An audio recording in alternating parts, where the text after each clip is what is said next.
haddii haweene ka hor aad daawatay ama aad maqashay ibraahim cabdimaalik oo ahaa wiilkii ku suuxayay sayloonka gabar jacayl kala dhexeeyay lagu hagaajinayay, hadda caawo waa haween ugu duwan haweenadaas.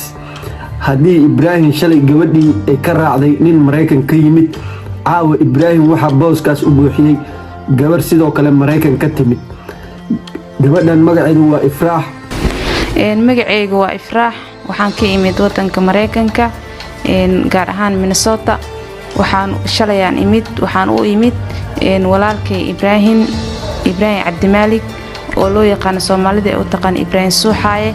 waxaan rabaa dhibaatadii oo soo martay iyo dhibka oo soo maray inaan wax walba hadda aan ka tirtiro, aan ka meero insha Allah. assalaamu calaykum waraxmatullaahi wabarakaatu.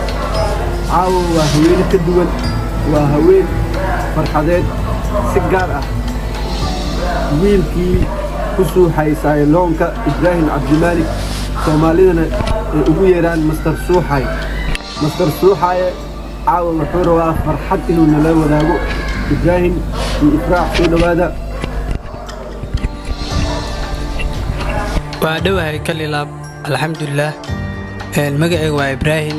bulshada hadda waxay ugu wacaan ama ay ugula kaftamaan Suuxaaye. marka mar labaad inaad soo laabto adigana wareysi ay la yeelato waa ku faraxsanahay Axmed. waa sidoo kale anagana farxad ay noo tahay. ibraahim gabadh ayaa dadkiisa Maraykan ugu timid kadib qisadii yaabka badneed ee ku dhacday. sheekadan waa sheeko aad u xiiso badan. qof walbo qalbi leh, qof walbo jacayl wax ka yaqaan, sheekadan waxaa waaye dareen gaar ku awoodi doonto.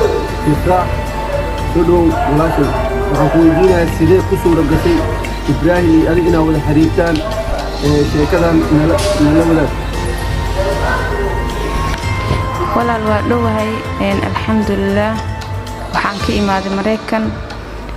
wiilkan waxaan arkay Facebooka meel walba oo la wareejinayo, marka aad u calool xumaaday, saasaa u imaaday Soomaaliya.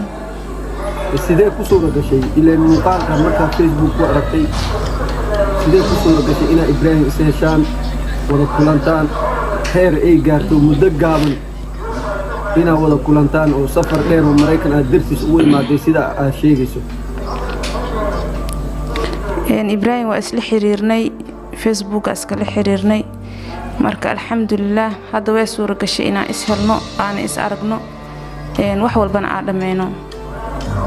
ibraahim Cabdimaalik, Master Suuxaaye, caawa maxaad dareemaysaa? waxaan ogeyn ibraahim dhowr habeen ka hor inaan aragnay asigoo aad u rimeynayo, jawiga gedisan ku jiro.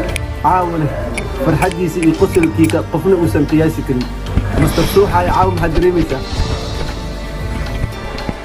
wallaahi caawa farxad baan dareemayaa. farxadda maanta caawada aan dareemayo mid la qiyaasi karo ma ahan.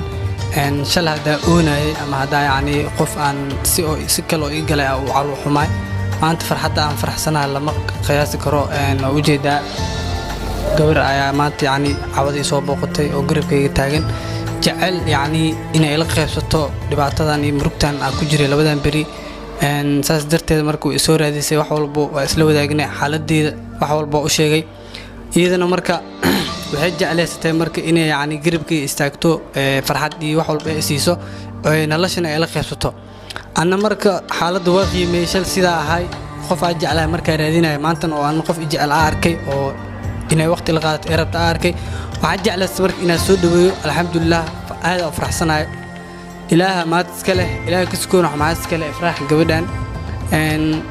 waxaa mahad gaar u diraa boqolkiiba boqol muslimiinta meel walba dunida ay ka joogaan, sida quruxda badan ay soo raadiyeen, xaaladeeda ay ula socdeen, wax walba iga wareysanayeen, ay garab istaageen, ayagana boqolkiiba boqol ay ku mahadsan yihiin. aad iyo aad wallaahi ma aqaano sidaa caawa faraxsanahay, xaaladeeda ma la qiyaasi karo. ibraahim lama dhihi karo ibraahim maadaama haweene ka hor oo jacayl la suuxay. jacaylkii shalay aana suuxaysay ma ahayn oo jacayl lacag kaa baxday darteed aa u suuxday. caawana aad leedahay waa faraxsanahay oo waxaan helay beddelkeeda. shalay maxaa lagu tilmaami karaa, caawana lagu tilmaami karaa?